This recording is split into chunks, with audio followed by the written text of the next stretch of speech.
السلام علیکم ورحمۃ اللہ وبرکاتہ۔ ان الحمد للہ نحمده ونستعینه ونستغفره ونؤمن به ونتوکل علیہ ونعوذ باللہ من شرور انفسنا ومن سیئات اعمالنا من يهده الله فلا مضل له ومن يضلل فلا هادي له واشهد ان لا اله الا الله وحده لا شريك له واشهد ان محمدا عبده ورسوله يا أيها الذين آمنوا اتقوا الله حق تقاته ولا تموتن إلا وأنتم مسلمون يا أيها الناس اتقوا ربكم الذي خلقكم من نفس واحدة وخلق منها زوجها وبث منهما رجالا كثيرا ونساء واتقوا الله الذي تساءلون به والأرحام إن الله كان عليكم رقيبا يا أيها الذين آمنوا اتقوا الله وقولوا قولا سديدا يصلح لكم أعمالكم ويغفر لكم ذنوبكم ومن يطع الله ورسوله فقد فاز فوزا عظيما۔ معزز ناظرین، تقبل اللہ منا ومنکم۔ اللہ تبارک و تعالی ہماری اور آپ کی عبادتوں کو قبول فرمائے اور ہمیں مزید برکت اور استقامت عطا فرمائے۔ امید ہے کہ آپ میں سے اکثر عید کی نماز سے فارغ ہو چکے ہوں گے۔ اگر کسی کو عید کی نماز پڑھنی ہو تو وہ سب سے پہلے جائزہ لے کہ اس نے صدقہ فطر ادا کیا ہے یا نہیں۔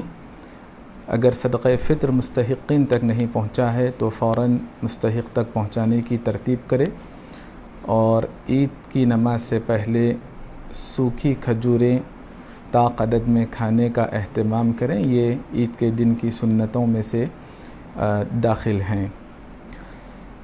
عید کی نماز بہت آسان ہے۔ 2 رکعت آپ کو پڑھنی ہے۔ پہلی رکعت میں تکبیر تحریمہ کے بعد دعائے استفتاح پڑھیں، اللہم باعد بینی یا سبحانک اللہم۔ دعائے استفتاح سے فارغ ہونے کے بعد 6 یا 7 زائد تکبیرات کا اہتمام کریں، دونوں کی گنجائش ہے۔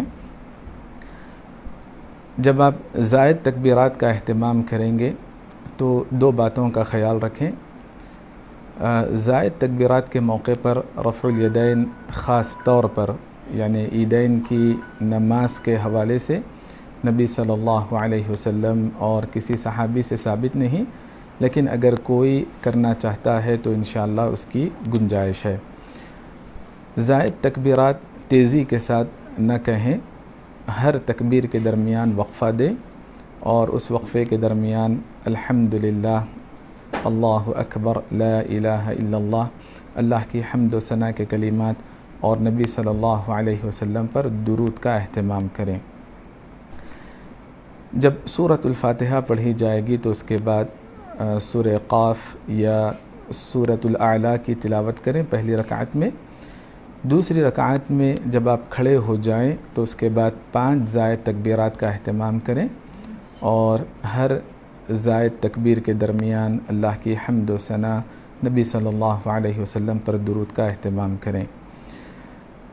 اس انداز سے عید کی نماز ادا کر لیں۔ اگر کوئی ادا نہیں کر سکے ہیں، اس کا آخری وقت زوال کا وقت ہے۔ صدقہ فطر ادا کرنے کا آخری وقت اور عید کی نماز کا آخری وقت زوال کا وقت ہے، ورنہ اشراق کے بعد سے جتنا جلد آپ عید کی نماز پڑھیں وہ اسی قدر افضل عمل شمار ہوگا۔ معزز ناظرین، کچھ ممالک میں کل عید ہو چکی اور کچھ ممالک میں آج عید جاری ہے۔ اللہ تبارک و تعالیٰ سے ہم دعا کرتے ہیں کہ اللہ تبارک و تعالیٰ ملت اسلامیہ بلکہ ساری انسانیت کے حالات معمول پر لائیں اور بہتر کر دیں۔ اس موقع سے عید کے حوالے سے کچھ ضروری باتیں کرنی ہیں۔ سب سے پہلے ہمیں یہ بات جاننی چاہیے کہ ہم مسلمان ہیں، اور مسلمان کی دنیاوی اور اخروی کامیابی کے لیے ضروری ہے کہ ہم اپنے دین سے وابستہ ہوں، دین کو جانیں، دین پر عمل کریں اور دین کی تبلیغ کرنے کی کوشش کرے ہر ممکن ذریعے سے، کیونکہ دین اسلام سے دوری کے بغیر کوئی بھی مسلمان دنیا اور آخرت میں کامیاب نہیں ہو سکتا، اسے عزت اور ہدایت نہیں مل سکتی۔ تو اصول اور قاعدے کے طور پر ہمیں یہ بات جاننی چاہیے کہ مسلمان کی عزت، مسلمان کی قوت، مسلمان کی ہدایت دین سے وابستگی، دین پر عمل آوری اور دین کی نشر و اشاعت اور اس کی تبلیغ میں ہے۔ دنیا اور آخرت کے نقصان سے بچنے کے لیے اللہ تبارک و تعالیٰ نے سورۃ العصر میں 4 اہم قواعد ہمیں بتائے ہیں۔ ہمیں اللہ پر ایمان لانا ہوگا، ایمانی علم حاصل کرنا ہوگا، شرعی علم حاصل کرنا ہوگا، ایمانی اور شرعی علم کی روشنی میں دین پر عمل کرنا ہوگا، نیک کام کرنے ہوں گے۔ انفرادی طور پر عمل کر لینا کافی نہیں دنیا اور آخرت کے نقصان سے بچنے کے لیے۔ جس ایمانی علم کی اللہ نے آپ کو توفیق دی، جس نیک عمل کرنے کی اللہ نے آپ کو ہدایت دی، ان دونوں کی طرف اوروں کو بلاتے رہنا، دعوت دیتے رہنا، نیکی کا حکم دینا، بدی سے روکنا، دعوت و تبلیغ کا فریضہ انجام دیتے رہنا انتہائی ضروری ہے۔ اور یہ تینوں کام آپ کو زندگی میں ایک دفعے کرنا نہیں بلکہ زندگی کا مقصد بنانا ہے، اپنے آپ کو ان کاموں کے لیے وقف کرنا ہے، اپنے آپ کو ان کاموں کے لیے فارغ رکھنا ہے۔ جب یہ کام انجام دیے جائیں گے تو آزمائشیں آئیں گی۔ اسی لیے اللہ تبارک و تعالیٰ نے دنیا اور آخرت میں کامیابی کے لیے، نقصانات سے بچنے کے لیے چوتھی بات یہ بتائی کہ صبر و استقامت کے ساتھ رہیں، ان امور پر ڈٹے اور جمے رہیں اور اللہ تبارک و تعالیٰ سے دعائیں کرتے رہیں، آزمائشوں پر ثابت قدم رہیں۔ دنیا اور آخرت کی کامیابی کے لیے یہ 4 اصول ہم تمام کے لیے ضروری ہے۔ ایمان لانا سب سے پہلا قاعدہ ہے۔ ایمان علم کے بغیر نہیں ہوگا، اور ہمیں ایمانیات کے سارے ارکان پر لانا ہوگا، اور بالخصوص اصول ثلاثہ کا علم حاصل کرنا، یعنی اللہ کی معرفت، اللہ کی پہچان، نبی صلی اللہ علیہ وسلم کی سنت و سیرت کو سیکھنا، جاننا، اور عمومی طور پر دین کا علم حاصل کرنا، خصوصی طور پر اللہ کی توحید اور نبی صلی اللہ علیہ وسلم کی سنت و سیرت کو جاننا، اور عمومی طور پر دین کا علم حاصل کرنا۔ یہ اصول ثلاثہ کہلاتے ہیں۔ قواعد اربع اور اصول ثلاثہ ہم تمام کے لیے بہت ضروری ہے۔ اللہ پر ایمان کیسے ہوگا؟ اللہ کی توحید کی تینوں قسموں کو اختیار کرنے کے ذریعے، اللہ کے کاموں میں اللہ کو ایک جانے، ہر طرح کی عبادت اللہ کے لیے انجام دے، اللہ تبارک و تعالیٰ کے اسماء حسنہ اور صفات علیہ پر ایمان لائے۔ اس کے ساتھ ساتھ نبی صلی اللہ علیہ وسلم کی اطاعت، سنت و سیرت پر عمل بہت ضروری ہے۔ صحابہ کرام کا مقام و مرتبہ جاننا ضروری ہے، ان کی عزت کرنا، ان کا احترام کرنا فرض ہے۔ جو لوگ صحابہ کرام پر لعن طعن کرتے ہیں، انہیں برا بھلا کہتے ہیں، وہ لوگ لعنتی ہیں دین اسلام کی نظر میں۔ اللہ اور اس کے رسول کا مقام و مرتبہ جاننے کے ساتھ ساتھ، صحابہ کرام کا مقام و مرتبہ جاننے کے ساتھ ساتھ ضروری ہے کہ اولیاء اللہ کا مقام و مرتبہ بھی جانیں۔ قرآن میں ان کا ذکر ہے، لیکن حقیقی ولی وہی ہے جو مومن اور متقی ہو۔ اس اعتبار سے سب سے اعلیٰ درجے کے اولیاء انبیاء ہیں، صحابہ کرام ہیں، خلفاء راشدین ہیں، ازواج مطہرات ہیں، اور ان میں ام المؤمنین حبیبۃ حبیب اللہ صدیقہ بنت صدیق ہیں۔ تو دین کی صحیح معلومات حاصل کرنا ہم تمام کے لیے ضروری ہے۔ جہاں ہمیں صحیح معلومات حاصل کرنی ہے، وہیں غلط عقائد سے بھی بچنا ہے۔ اس عقیدے سے بچنا ہے کہ اللہ تعالیٰ ہر جگہ اور ہر چیز میں ہے، بلکہ اللہ تبارک و تعالیٰ بذات خود عرش پر مستوی ہے۔ اللہ کا علم اور اس کی قدرت ہر چیز کے لیے شامل حال ہے۔ اس عقیدے سے بھی بچنا چاہیے کہ اللہ کے نبی صلی اللہ علیہ وسلم کے بعد کوئی نبی آ سکتا ہے، ختم نبوت کا عقیدہ ضروری ہے. اگر کوئی جھوٹی نبوت کا دعویٰ کرے گا تو حجت پوری کرنے کے بعد وہ دائرہ اسلام سے خارج ہو سکتا ہے. ان عقائد سے بھی بچنا چاہیے جو اہل قرآن کے نام سے منکران حدیث کی شکل میں مسلمانوں کی صفوں کے درمیان آ رہے ہیں، یعنی عذاب قبر کا انکار، جادو کا انکار اور بہت ساری احادیث کا انکار جو ان کی عقل کی کسوٹی پر نہیں اترتی ہیں. یہ غلط عقائد ہیں. ناحق کسی کو کافر قرار دینا، شرعی اصول و ضوابط کے بغیر کفر کے فتوے صادر کرنا، یہ بھی خوارج کی ایک نشانی ہے. ان تمام غلط افکار سے، غلط عقائد سے بچنا بہت ضروری ہے.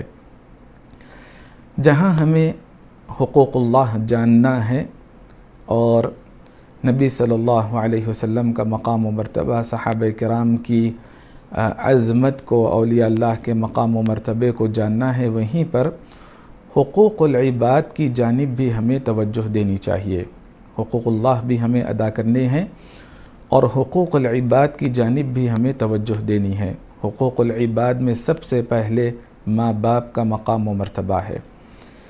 ماں باپ کا مقام و مرتبہ اللہ نے اس قدر بلند کیا کہ اللہ کے بعد کسی کی اہمیت ہے تو ماں باپ کی اہمیت ہے. قرآن مجید میں اللہ تعالیٰ نے بہت ساری آیات میں اپنے حق کو، توحید کو بتانے کے بعد ماں باپ کا مقام و مرتبہ ذکر کیا ہے.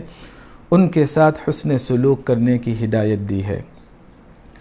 ماں باپ کی رضامندی میں اللہ کی رضامندی ہے، ماں باپ کی ناراضگی میں اللہ کی ناراضگی ہے. ماں باپ جنت کا سب سے بہترین دروازہ ہے. اگر اولاد چاہے تو ان کی خدمت کر کے اپنی جنت کے دروازے کی حفاظت کر لے یا پھر کوئی اور راستہ اختیار کرے. شوہر اور بیوی کے حقوق بھی ادا کرنے چاہیے. شوہر کا مقام و مرتبہ بہت بلند ہے.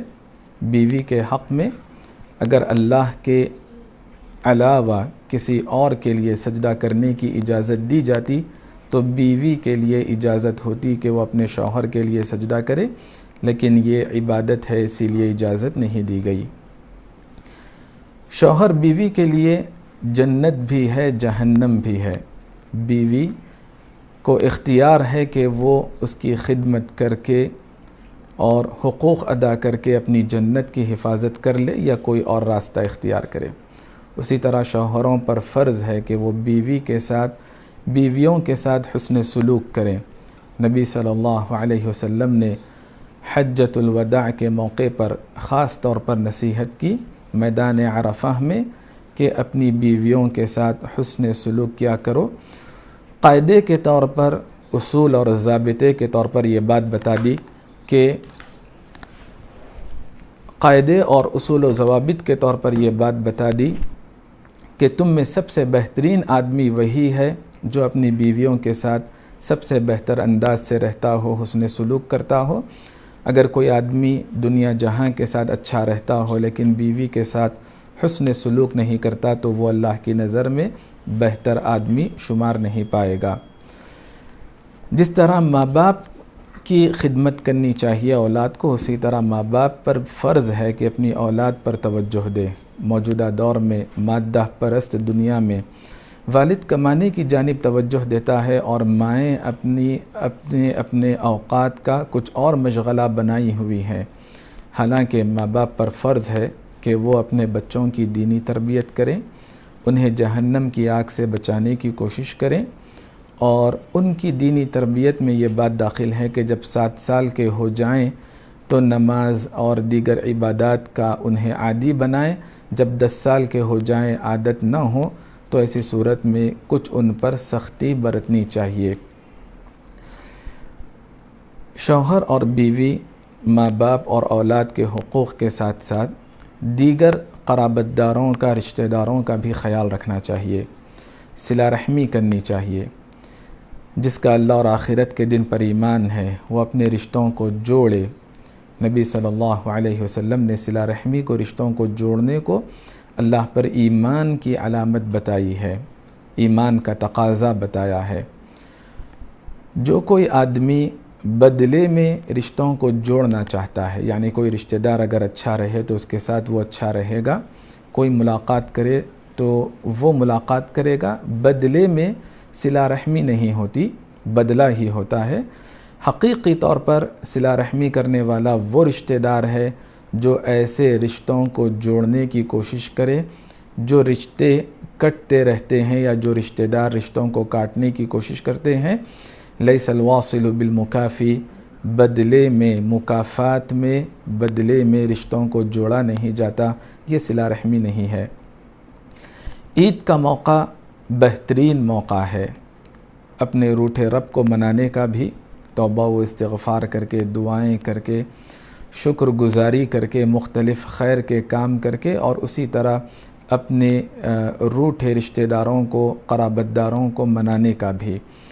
عید کے بہانے سے ہم پہل کر سکتے ہیں، سلام کر سکتے ہیں، ملاقات کر سکتے ہیں، حالات کے پیش نظر جیسی جہاں نزاکت ہو اس کا خیال رکھتے ہوئے ہمیں صلہ رحمی کرنی چاہیے۔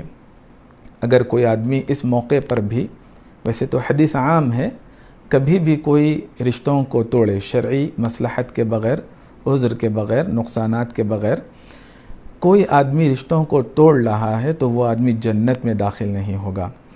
لہٰذا اس موقع کو غنیمت جانے، انا کو فنا کرے، انا کا مسئلہ نہ بنائیں، بلکہ حدیث یاد رکھیں کہ جو آدمی آگے بڑھ کر پہل کرتا ہے، تعلقات متاثر ہونے کے بعد، خراب ہونے کے بعد، جو آدمی آگے بڑھ کر پہل کرتا ہے، سلام کرتا ہے، وہ آدمی پہل نہ کرنے والے کے بالمقابل جنت میں اس سے پہلے داخل ہوگا۔ لہٰذا آپ اپنی جنت کی حفاظت کرنا چاہتے ہیں، جنت میں داخلے کی بشارت کے مستحق ہونا چاہتے ہیں، تو خیر کے کاموں میں بالخصوص حالات کو بہتر کرنے کے لیے، تعلقات کو بہتر کرنے کے لیے، رشتوں کی حفاظت کرنے کے لیے آگے بڑھ کر سلام کریں، اللہ کی رضا کے لیے سلام کریں، بدلے کے طور پر نہیں، ورنہ پھر آپ کو تکلیف ہوگی۔ جو کام اخلاص و للہیت کے ساتھ ہوں گے، یقیناً اللہ تبارک و تعالی اس میں برکت دے گا۔ جہاں ہمیں قرابت داری کا خیال رکھنا ہے، وہیں پر اڑوس پڑوس کا بھی لحاظ رکھنا ہے کہ کہیں ہمارے اڑوس پڑوس میں کوئی مساکین تو نہیں، پریشان حال تو نہیں۔ نبی صلی اللہ علیہ وسلم نے پڑوسیوں کو بڑی اہمیت دی۔ اگر آپ کا پڑوسی آپ کا رشتہ دار ہے تو اس کا مقام اور بڑھ جاتا ہے، صرف مومن ہے تب بھی اس کی اہمیت ہے۔ اگر آپ کا پڑوسی غیر مسلم ہے، آپ کا رشتہ دار نہیں، آپ کا مومن بھائی نہیں، غیر مسلم ہے، تب بھی پڑوسی کا حق ہے۔ نبی صلی اللہ علیہ وسلم نے پڑوسی کی عزت کرنے کا حکم دیا، پڑوسی کو اپنے شر سے بچانے کی تلقین کی، یہ بھی ایمان کی علامت بتائی۔ لہٰذا وہ آدمی مومن نہیں ہو سکتا جس کے پہلو میں، جس کے پڑوس میں اس کا پڑوسی بھوکا رہے اور یہ پیٹ بھر کر شکم سیر ہو کر آرام کرے۔ لہٰذا پڑوسیوں کا بھی خیال رکھنا چاہیے، بالخصوص خوشی کے ان لمحات میں انہیں مانگنے سے بچانا چاہیے، مانگے بغیر ان کی ضرورتیں پوری کرنی چاہیے۔ کسی کو خوش کرنا، چاہے وہ آپ کا رشتہ دار ہو یا آپ کا پڑوسی ہو یا آپ کا مومن بھائی ہو، کسی کو خوش کرنا یہ افضل نیکی ہے۔ اللہ تبارک و تعالیٰ کو بہت پسند ہے کہ آپ اپنے مومن بھائی کے دل میں خوشی ڈالیں، اسے خوش ہونے کا ایک موقع فراہم کریں، چاہے آپ کے حسن سلوک کے ذریعے ہو، عمل کے ذریعے ہو، مالی مدد کے ذریعے ہو یا کسی بھی ناحیے سے ہو۔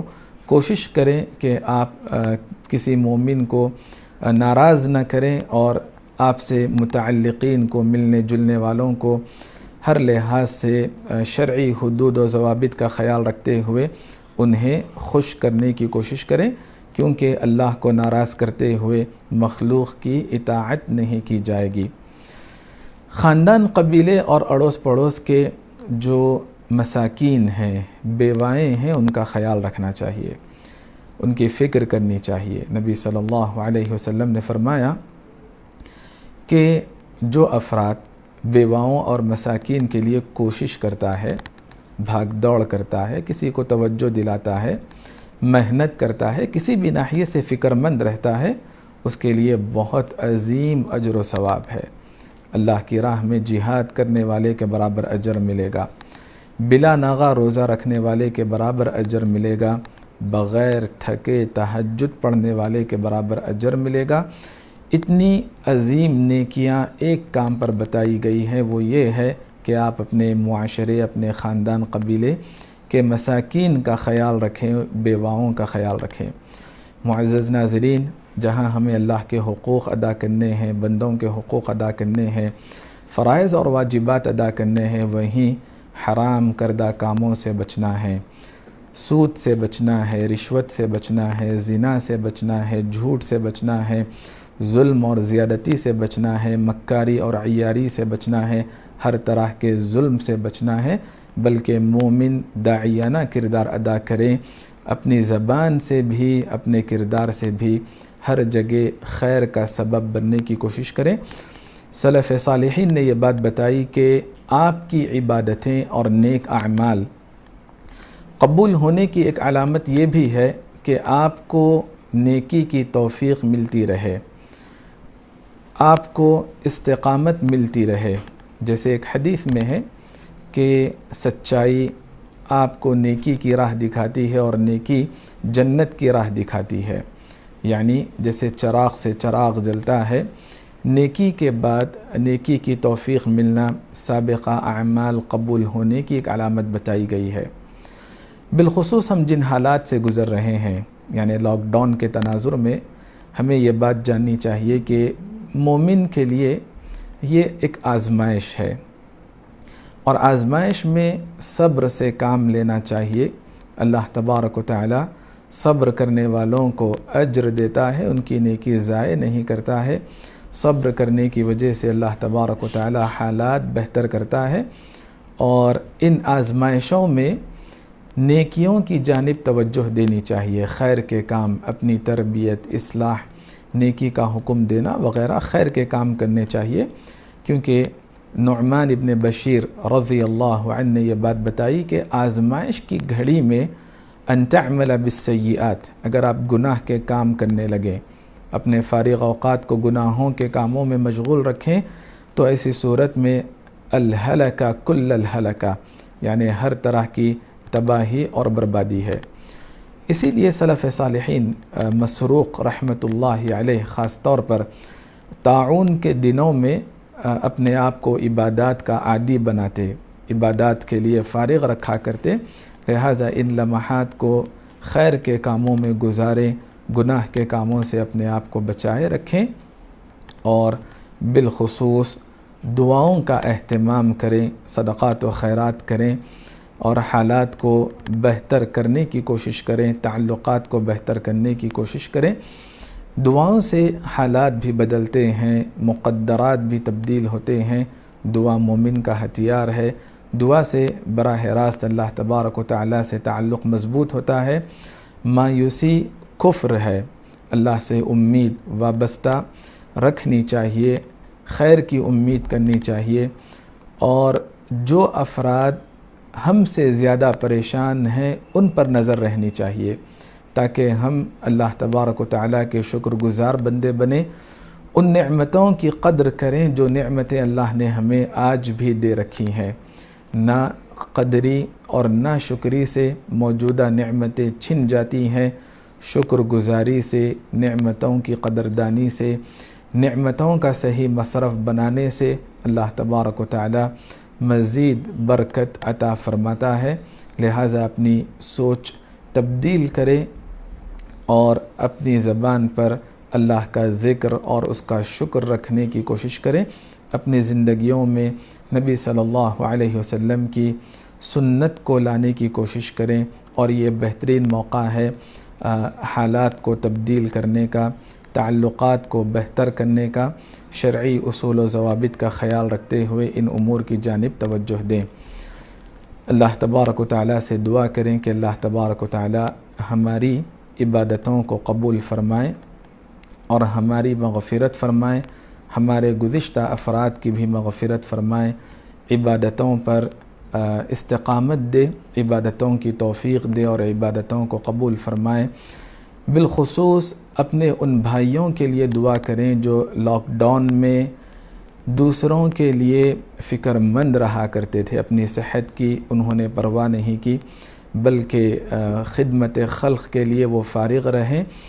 جس نے بھی مالی مدد کی، جسمانی مدد کی، کسی بھی لحاظ سے پریشان حال افراد کی انہوں نے مدد کی، بالخصوص ان کے لیے دعائیں کرنی چاہیے کہ اللہ تبارک و تعالی انہیں برکت اور استقامت عطا فرمائے، صحت و عافیت سے رکھے، اور اللہ تبارک و تعالی رشتے ناتوں میں محبت و الفت عطا فرمائے، تجارت اور ملازمت میں برکت عطا فرمائے۔